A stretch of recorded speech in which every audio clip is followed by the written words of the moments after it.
throughout this split. He did also have only 2 Fiora games and 0 Tristana games. Yeah. Fair. I'm just saying, you know, I think it could be worth the risk, right, to actually just leave that up and continue doing what you already have been. The Rakan going to be banned away, though, so that is an adaptation from GENG. They're not willing to first pick it. They don't want to give it away. It was such a point of power for them in that last game, so they're taking away the Maokai. So they've stuck to the bans, yep. And they will leave the cannon open. And now they're saying, GENG, will you pick the cannon?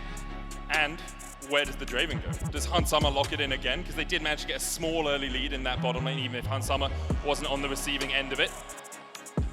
The K'Sante will be prioritized once more. Of course, it is a very flexible champion for GENG. We already know that, as demonstrated in the last game. Now, this gives G2 a lot of options. Like, do they want to prioritize the Draven here to guarantee themselves a winning bot side of the map? Do they feel that something else is instead more important? Because their expectation was probably that the cannon would be locked in, and it seems that they are just going to respond and get themselves the cannon. I feel like blind Draven is really, really risky. You know, they could go for it, but I do think there are lanes you can draft into it to actually really neutralize. So I don't expect that from G2. You know, I'm expecting cannon. I'm expecting potentially the jungle power pick here for Yike. You know what, they might do Zeri. Just take that away from Paze, remove as many options for him. Instead, they're going to prioritize the Poppy. You expect this to be jungle. Yike says that, you know what, I already had a great game on it. What can you now do, Peter? Even if you go for something like a Wukong, which is something that he played a lot during playoffs, the Poppy still does very well into it.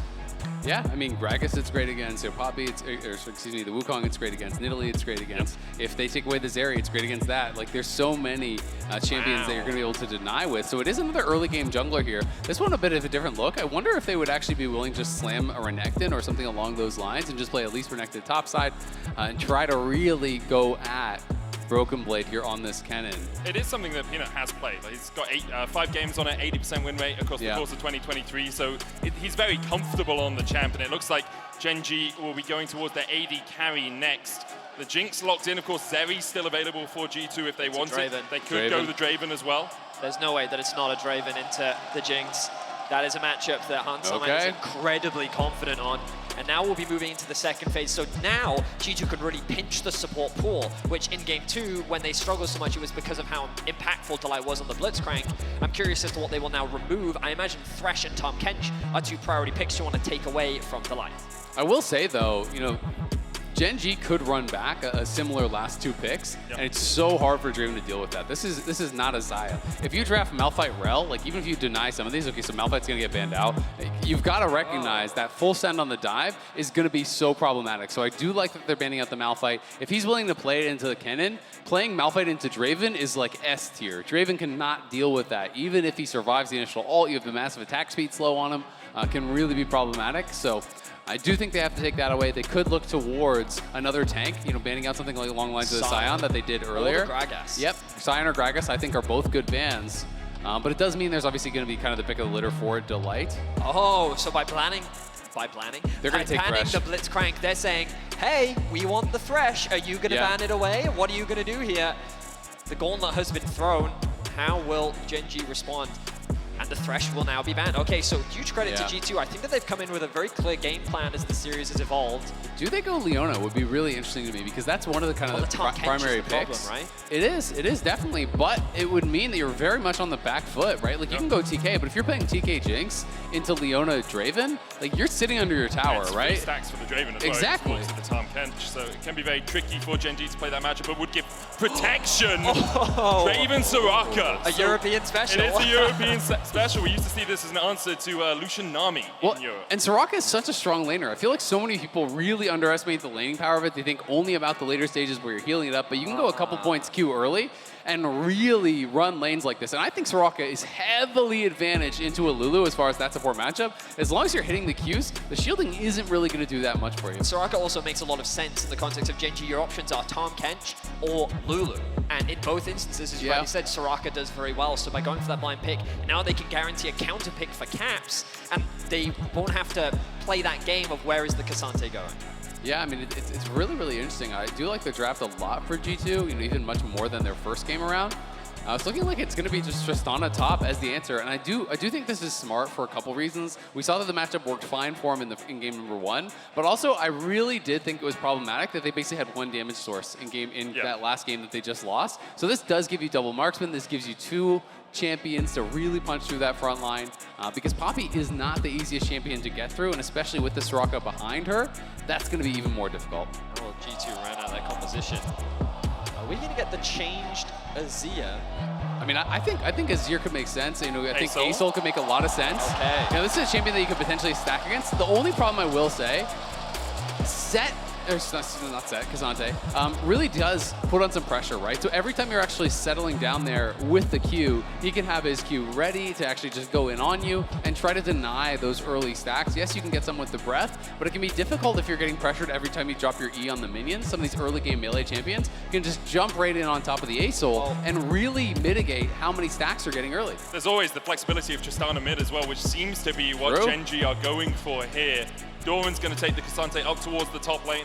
Chovy will be piloting the Tristana. Yeah, and that should be locked in now. We will see the Tristana mid. Again, Chovy, no stranger to this champion. We saw it in the LCK finals, something he's very proficient at, and something that he often pairs with those AP junglers. I will say that when you kind of look at the comp in its entirety, GENG's engage is not the strongest. While they do have some disengage tools with things like the Lulu and the Tristana, an overall pretty squishy comp outside of the K'Sante acting as a front line.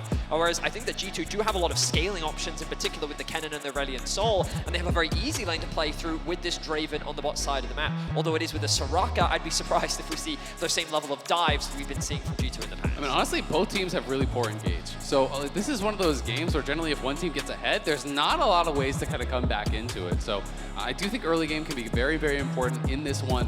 We'll have to see how Caps can actually navigate this lane, because this one is very difficult. You drop the E on the minions, he just rocket jumps on your head and starts shaking those trades. Of course, later on in the game, you can just get to that point where, yeah, you can win out on the trades with just the E, but that is not the case for the first lot of levels here.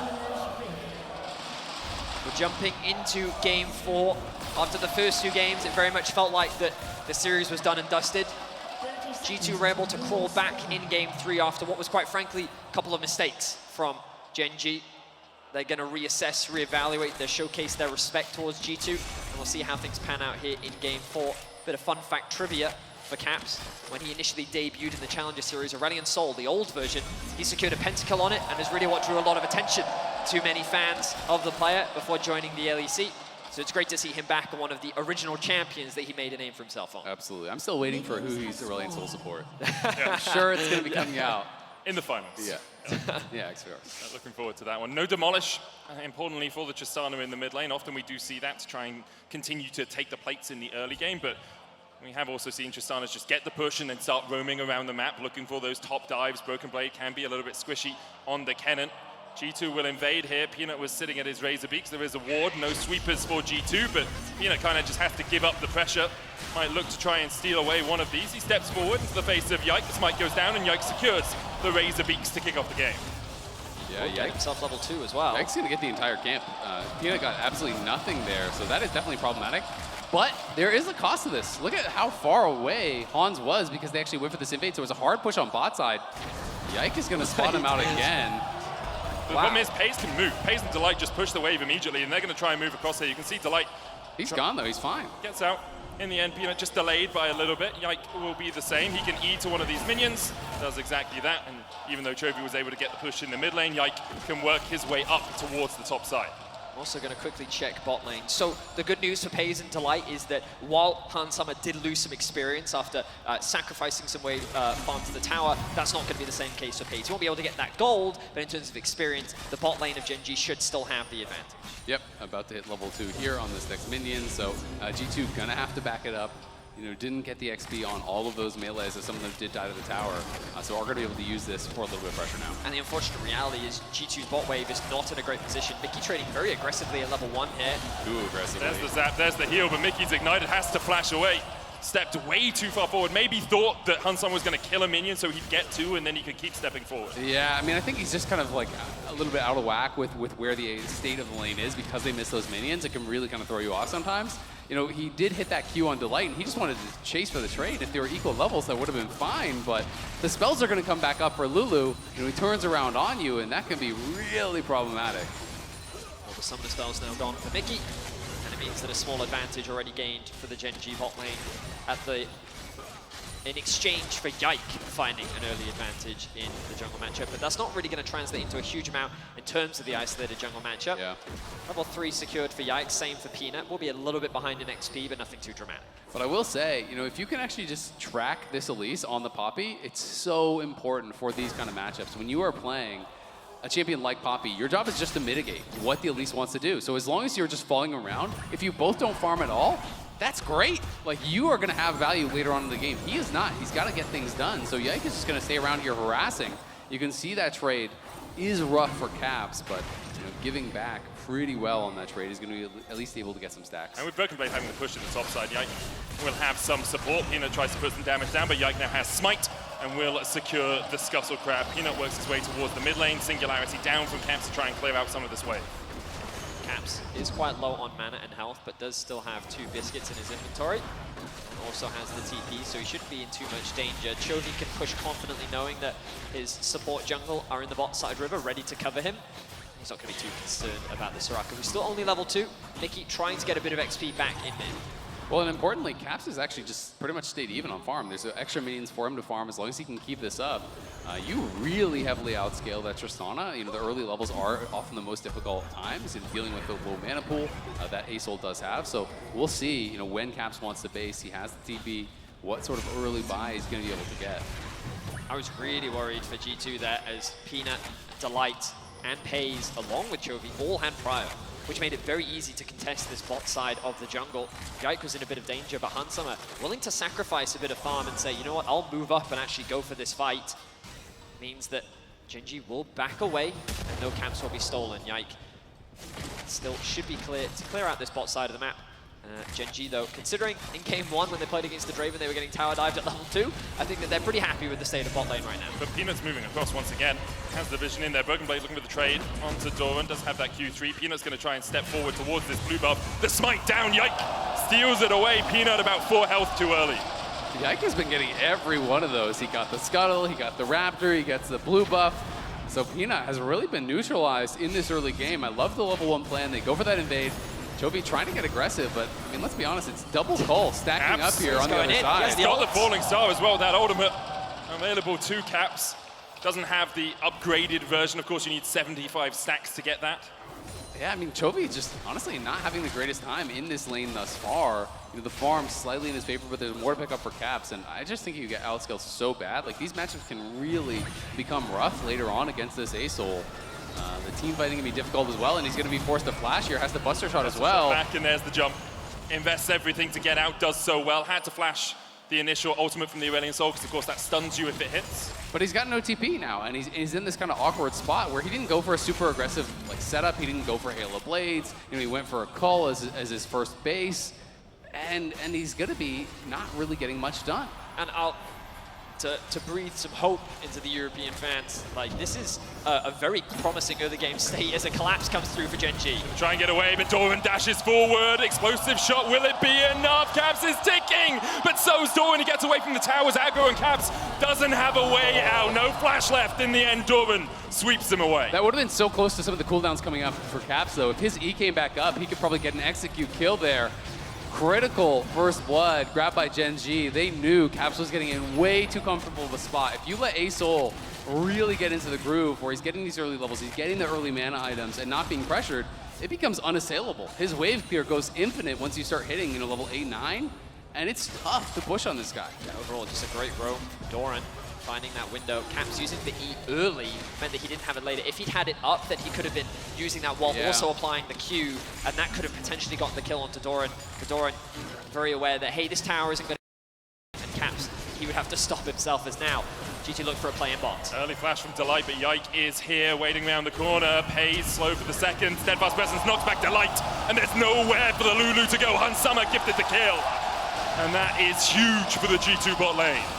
That is a lot of gold picked up for Hansama. I believe it was something like 473 was the payout And this Draven already starting to get ahead. I mean, Hans has more gold in pocket than Pace has total right now. So almost 3,000 gold in pocket here for the Draven, who has never actually gone back to base yet.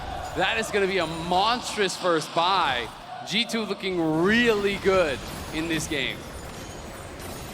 Of course, GENG have shown us throughout the course of MSI, throughout the course of the LCK, that they are very good at playing from positions like this, even when they do lose out the early game or start to fall a little bit behind. Their mid-game team fighting is sublime.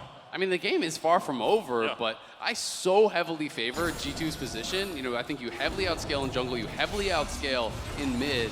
Top lane, you know, it's more down to execution. Bot lane, yeah, there's a scaling advantage on the Lulu Draven side or Lulu Jinx side over this Draven, but Draven is so far ahead, has an early BT, that you almost don't really care. G2 have everything they need, I feel like, to try to snowball this game, and it's just going to be up to if they can really make it happen. Now, I'm a little surprised that G2 didn't bring the Draven down to the Herald.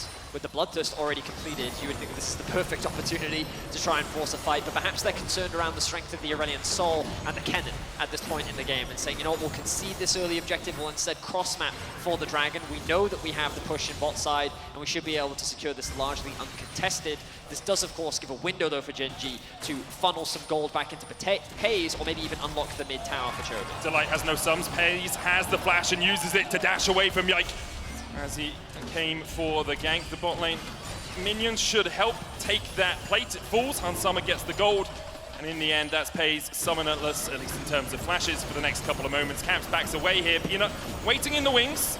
Caps just eats the entire explosive shot and then stays underneath his turret. The risk of making that play is Peanut has been able to move from the Herald to this bot river, and he is undetected right now.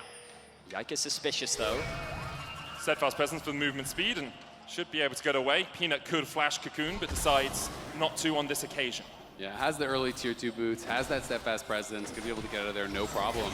And we're seeing, you know, even in these early stages, Caps is almost to the point where Chovy jumps in with the explosive shot on him, he just stands and presses Q, and you're kind of out damaging him. And when you hit that point, there's not really much you can do besides just kind of AFK push and then leave the lane, which is really a comfortable spot for Asol. So they're going to use this Herald, try to drop it mid, get some plate gold there on Chovy, and hopefully for them, be able to eventually take away this bastion of safety. But you know, once you hit 9, there's no cooldown on the Q. It's really difficult to just full push and actually pressure Asol under the tower. Do you know how I was going to say, Azale, coming into this game, armor boots have a lot of value when playing against double AD carry and only in Elise, but I see like the Ionian boots, 2 of them already picked up. I wonder if I'll actually see any armor boots come through from G2. Broken Blade, I thought he'd look for a bit of a trade there, but instead prioritizing clearing the wave. Does have a healthy CS advantage for the time being, but top lane is largely an island, as G2 will now begin the drag. 11 minutes in, gold basically even between these two teams, you know, 300-400, going kind of seesawing. But the first dragon secured as Doran dodges the shuriken in the bush. You can see Broken Blade doesn't know he's there. Peanut's on his way up. Doran look with the knockback. There's the all-out as well. Broken Blade pops the slicing maelstrom. Does still have the flash, but how are you going to escape from the Elise? Peanut still looking for him. Doran dashes forward, and in the end, Broken Blade holds his summoner. Yeah, nice little bait there from Doran. Sidesteps the shuriken. That was Broken Blade trying to check, okay, did he finish the recall? He thinks he did. He thinks he went back to base. So he uses the E, and as soon as you use that lightning rush on the minions, that's the go button. There's no way you're going to get out. So smart that he at least held on to the flash, because that is critical if G2 want to continue playing around these dragons and looking for fights. And Delight and Pays, great awareness from them. Knew that the cross map was coming. Don't fall prey to any gank from Yike, which means that they will be able to get away to safety, secure that entire wave as well. The good news for Broken Blade is he does have the TP, but a plate will be secured for Doran. As you rightly mentioned, unaware, sidesteps the Q there, as highlighted by our observers, which means that Broken Blade has some information, uses the E to try and clear the wave. Peanut shows up from the river, and Broken Blade doesn't bother committing the flash because he realizes, you know what, there's no point. I'm going to lose my life anyway. I'll do what damage I can. Hands the kill over to the jungler instead. Yep, uses the ult, clears out the wave. That means there's not going to be any plates off the back of that, so I do think it's worth expending the ult in that situation. Obviously also a much shorter cooldown than that of the flash. So we'll see. G2, you know, in a really good spot. They are down slightly in gold, but in such a good position here already. You know, will Caps just go for like a Rylai's rush? I'm going to be interested, you know, with that Giants belt. It does look like it. Yeah, I'm seeing a lot of Rylai's these days. You know, on Asol, although the champion has become less popular, it is such a strong one-item spike. If you just go for this tier straight into Rylai's, you have way more early game power compared to if you're going tier Roa Archangel's full scaling. So it's a little bit of a middle ground. Yes, your scaling isn't going to be quite as strong as if you do go for all those options. But this is going to allow him to fight on one item really effectively, actually. Now look at all this vision invested topside from GenG. Broken Blade really doesn't see anything. But it looks like they're not going to commit to the play. Oh no, hang on a second. Peanut is still hovering around the top side of the map. There is a wave stacking up, and Yike will be spotted, and this should be the dive from GenG. So Broken Blade has the Hextech rocket belt. He dashes in, the slicing mouse coming out as well as Doran tanking the turret.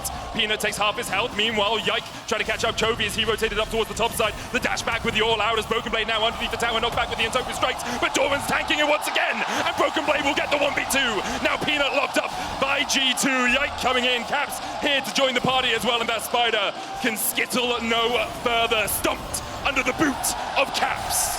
Massive kills for G2 on the top side, and GenG, I hate to say it, but they're falling apart a little bit in this one. Such an overforce on that dive onto Broken Blade. Chovy getting pushed out of mid at the exact same time. Bot is all G2 as they have the infinite push here with this Bloodthirster Draven. There's nothing Pays and Delight can do to combat this except just try to farm under their tower. So G2 now are going to be in such a great spot, having pressure in multiple lanes across the map. Props to Broken Blade. Question marks surrounded his performance coming into this tournament, and holding on to that flash proved dividends in this exchange. It looked like the GenG were able to convert that into a kill topside, maybe start funneling more plates into Doran, but because he had that flash, he was able to create space, and then Doran, as you said, Azael, overcommits to the dive. Now GenG, while when you look at the gold, it's not that bad, right? Because the GenG have been fantastic at securing these early plates, and overall they keep the overall game state in a fairly neutral position, but it feels like the momentum, and as you rightly said, the comps are very quickly swinging in the favor of G2. This is not, GenG's comp is not as extreme as what G2 drafted in game one as far as like early game, because they do have that bot lane. But I really do feel like Tristana mid is much more early game than a lot of people do think. Yeah, Tristana can scale, but it is very difficult to play double marksman comps with Tristana is not ahead and actually snowballing the game. Asol is going to make your job a living nightmare. When you're comparing the Poppy to the Elise, being down 400 gold, Poppy's laughing at that point. I think Jinx is going to have a really difficult time team fighting as well. When you're walking into this later on, if you have the upgraded Asol, every fight you just point and click that guy, and he has to run. Like, he can't really stay there and actually compete. Caps has the upgraded ultimate here, trying to get away from Chovy. Mickey there with a bit of healing as Yike does the Rift Held. Caps can get back to mid here. Delight trying to team up with his mid laner as the all-out comes out from Doran, but Broken Blade with a slicing mouse can try and turn it back around. Doran very tanky right now, but Yike waiting in the wings. The Entofu not enough. Yike flash, smite, slap as he takes out the GenG top laner. And once again, Doran is punished. He loses his life as he tries to get an all-in onto Broken Blade, but he's able to buy enough time. I believe the ultimate even came out from Mickey to offer assistance, but look at the rockets! Oh. Will sidestep that one, and Broken Blade walks away the victor once more. Yeah, I think he would have lived either way, but definitely don't want to risk that one. But I gotta say, Yike is kind of running Peanut this game. He has been having a really good performance on the Poppy. Back-to-back games, Peanut going for the early game junglers. Last game on the Nidalee, he had a massive early game advantage, could not convert. This time, really has no advantage on the Elise whatsoever. They're going to be able to even it out as far as the Drakes do go, and we'll see what the next is going to be spawning. So it is Cloud Soul, which can be quite powerful. Peanut does have flash here, already slow with the Rylai's. Yike looking for a little bit more. Peanut goes up, comes down, flashes the wall, the singularity, and the skies begin to descend. But Peanut with whirling death, the wild growth enough to keep him alive. Doran now trading back onto Yike as Yike continues to step forward here. I think perhaps he needs to start to back away. The Rylai show helping out, but in the end, Peanut, with the support of his team, is able to get out. So GenG hold on to the gold lead for now. Admittedly, a lot of this is sitting on Chovy, securing all those plates in mid, securing that tower. But when you look at bot, jungle, top, advantages in favor of G2. And as you rightly said, Peanut on this Elise has largely been silenced. When you think of Elise, it's a champion that's super proactive on the map, looking to threaten dives, constantly being proactive in the early game. But when you talk about drafts, Azael, how do you play around this bot side? How do you dive with the Jinx Lulu? Do you really dive with the Tristana onto an Aurelion Soul as well? Yeah. The only lane he could really play through is top, and in their second gank attempt, it ends up going short. So this early game is just right now in control of G2, even though it is GenG with the gold lead. Well, and that's why I thought that the level 1 plan from G2 was actually so intelligent, right? Getting this level 1 invade. I think Caps He's going under the tower. Caps just locked up, but the witch comes out. Caps flashes away. Doran flashes forward, and in the end, a 1-for-1 on the bot side of the map. Yeah, this Rock ulti making a big difference there, buying the time for him to be able to trade back that kill. And I say that's a G2 favorite as well. You'll take a kill on the Aesol for a kill on the Cassante pretty much any time. G2 now trying to clear vision up here around that top side, looking to potentially fight around that Herald, but it may be too late. We'll see if GENG want to force it or if it's going to just despawn. I mean, both Caps and Doran do have the TP. They'll be up in 12 and 13 seconds respectively. As you rightly said, Medic, but I think that G2 are going to concede this, and I think in the same way that GENG were willing to concede early Dragons in game 1, G2 is saying, you know what, our Aurelion Salt isn't strong enough to fight yet. Kennen, while getting there, is now has completed his second item. So after the Herald has been secured, I imagine that G2 is going to feel a lot more comfortable, but this is just an example of Doran showing his strength in the side lane. The Cassante, why it's such a strong pick.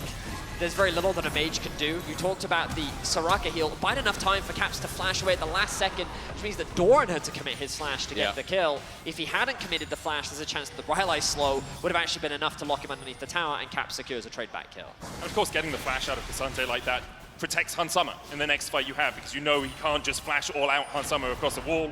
Instead, he has to walk through the Rylai's, the zone control from the Aurelion Soul. Absolutely, and GENG have got to be certain when they take the next fight that it's a winning one, because if you take a fight and give 400 stacks cash in there to the Draven, he is going to be absolutely out of control, and the Jinx will have such a difficult time coming back from that to have that effectiveness in the game. So GENG have got to make sure when they go for Hans, they do not miss. Chovy, though, is strong. 2 items fully completed. He is by far and away the leading gold earner for GENG, and he needs to be the primary carry. Sitting in the side lane right now, of course, has the TP. Looking to push in another wave. Dragon spawned at about 1:40. Baron is now on the cards. I don't expect either team to rush an early Baron. But in terms of river control, once again, heavily in favor of GENG. Yep, absolutely. And while Chovy is very strong, Hans goes back to base. He has him matched in itemization. He's not going for the Gale Force, which honestly, I didn't feel like it really did anything in that previous game. He is going for more standard. It is going to be the Kraken Slayer, BT, and he's going to be doing a lot of damage, and it will help him to punch through even people like Doran, who is going to be very, very tanky on that Sunday. For the moment, 20 minutes in, about 1,000 gold between the two teams, a dragon apiece as well. And we can look at compositions to say G2 favor, but we've seen GENG in this sort of position be able to close out a game. Their team fighting is impeccable, and it seems like G2 want to perhaps look for one of those team fights. They're setting up vision around the top side right now, dragon up in 47 seconds. I mean, just huge props as well to G2 after what was a stomp in game 1 and game 2, 20 minutes in game 4, pretty much dead even with their opposition. Yep. They've found their confidence and momentum throughout this series. And this game could swing either way. You talked about comps, as you said, you still have to show that respect though to GENG. Chovy and Pays have not been shut down. They're still in a very comfortable spot. Their farm is very good. Their itemization is coming along very nicely.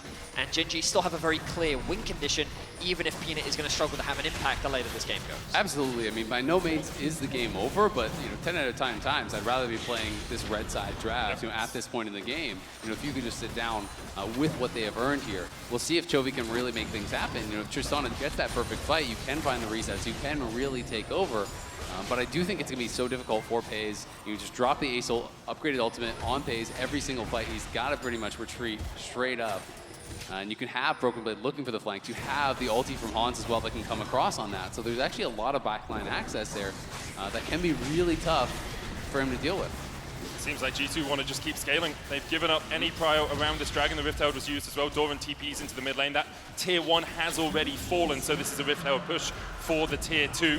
Doran dashing forward as well with the Pathmaker. They really want to make sure that this charge comes in.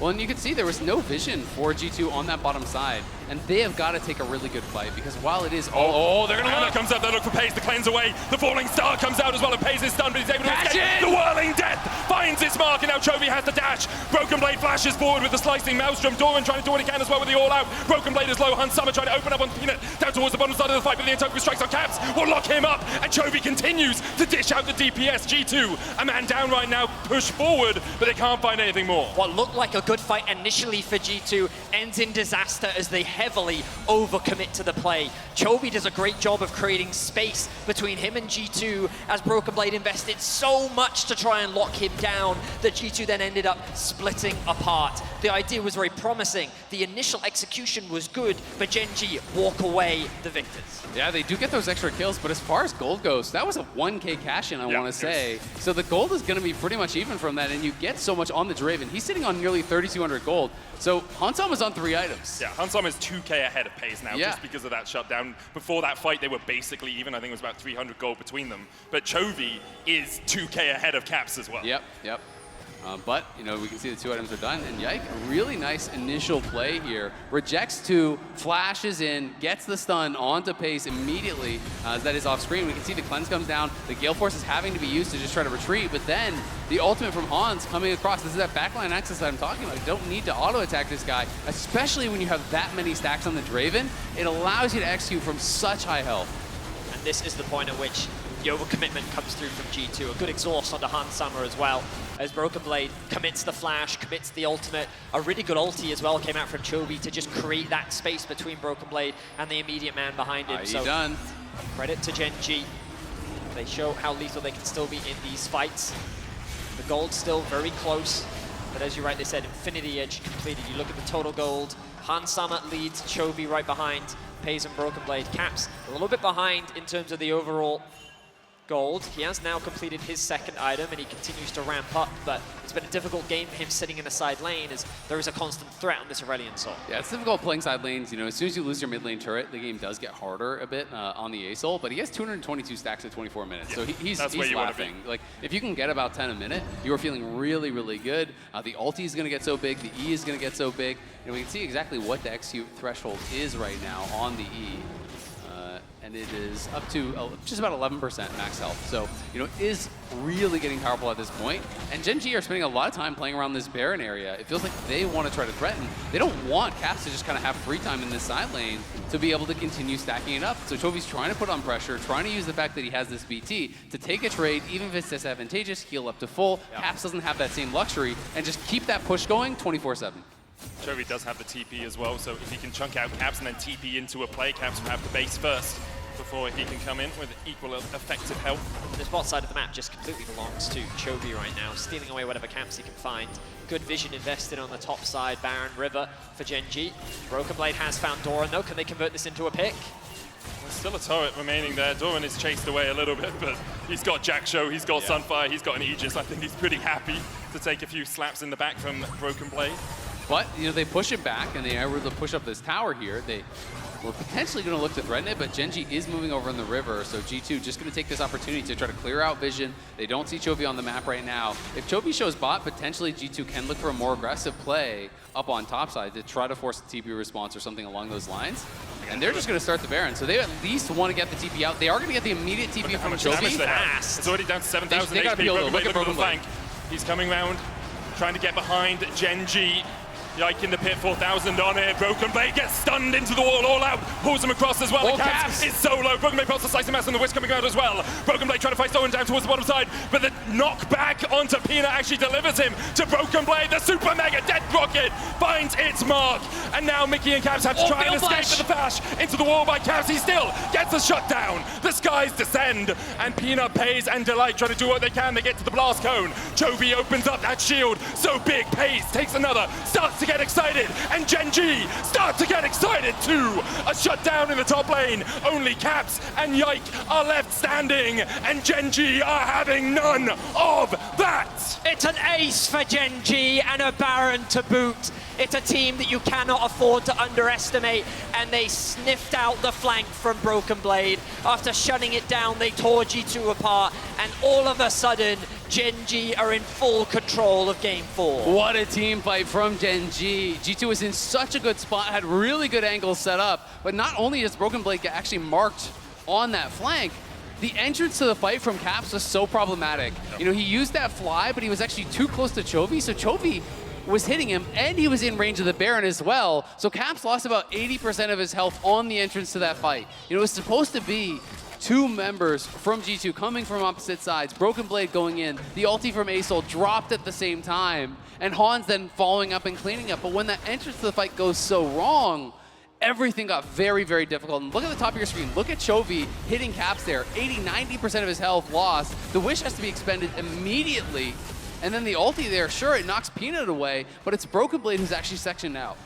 It's the heal also comes through from Mickey to try and get Broken Blade to safety. They really didn't want him to expend his flash.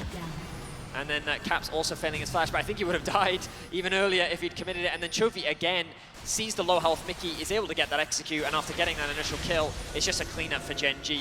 A very well played fight from the LCK first seed, and now with the Baron, they're sieging, and they're looking to round this series out. I mean, it's just such a massive swing there because Pace had been so far behind. He gets kills, he gets the Baron gold. He completed his IE off of that, and the Navori quick blades are completed for Chovy as well. So now both the marksmen spiking heavily here for GENG. They were in a dire spot, but they execute really, really well. It is going to be the TP flank coming here from Broken Blade. Is it the Hail Mary? Hayes has the flash, slicing Maelstrom coming out. Hayes able to escape for the moment, but Delight's already down. Hayes can open up onto Broken Blade as they turn the fight around. The Wish coming out. Doran low, the Singularity's being used. Yike keeps Doran in the midst. Chovy absolutely destroys G2. They step too far forward, and Chovy stomped them into the ground. The idea was good from G2, but GENG are just better. Paze walks away with a triple kill, Chovy with the immaculate flank, and GENG are looking to solidify themselves as the victors in this series. And looking to make a date with Destiny, perhaps a rematch versus T1 in the second phase. GENG, there was moments of doubt in the middle, but they defied and they claimed the victory.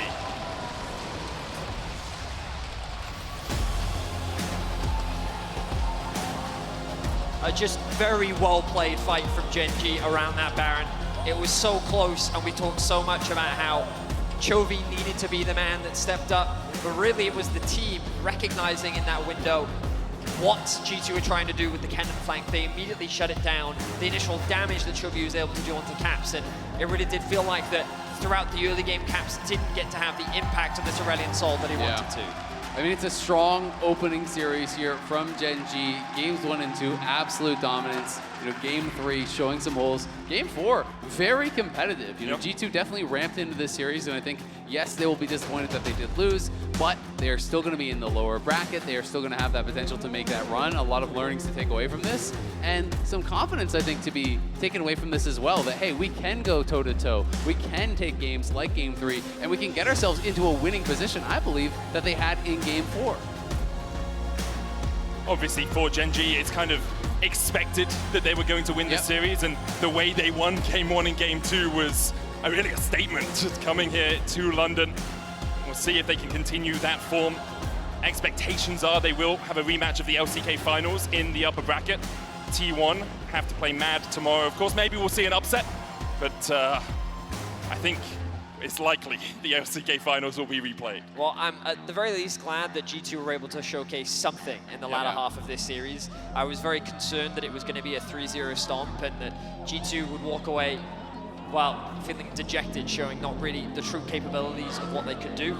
But I think that my biggest concern coming into this series was the mid lane matchup, and I really think that the mid lane matchup delivered as I expected, with Chovy just really having an incredible performance. Outside of that Game 3, he was incredibly consistent. Pace and Delight dominating in Game 2 is definitely not what I expected to happen, but it was a pleasure to see them perform at the level that they did. And not once, but twice did they shut down Hansama's legendary Draven that domestically was a terror. They were able to handle very clean. Absolutely. I mean, Chovy is just such a beast in the lane, but he really has leveled up his game, you know, over this year and over the last couple of years, really, where he is putting more time into actually trying to affect side lanes, trying to be more active, not just playing for the farm, but playing for the team as well. And in all 4 games in mid lane, he always had the push. You know, even in Game 3, yes, there were things that went wrong. He did make mistakes, but he was able to put that pressure on Caps. And it's so difficult, I think, for G2 to play when they don't have Caps moving out on the map, right? And there's just no one that is going to challenge you in the same way that Chovy is in lane, you know, when you're playing against the competition in the LEC. And the same thing goes for those, you know, in the LCS. It's difficult when you're a roaming-based team if you never get to roam. It's difficult as well because Caps is generally just struggling in the laning phase. And you saw it in the LEC. He wasn't the dominant force that he has been for so many years. And in this game and in this series. I think we saw that he just doesn't have the same impact right now that he has been known for across the course of his career. Chovy, however, continues to step up on the grandest stage here at MSI. We are just waiting for an interview with Peanut, who of course has been on a stage like this so many times before. I've got to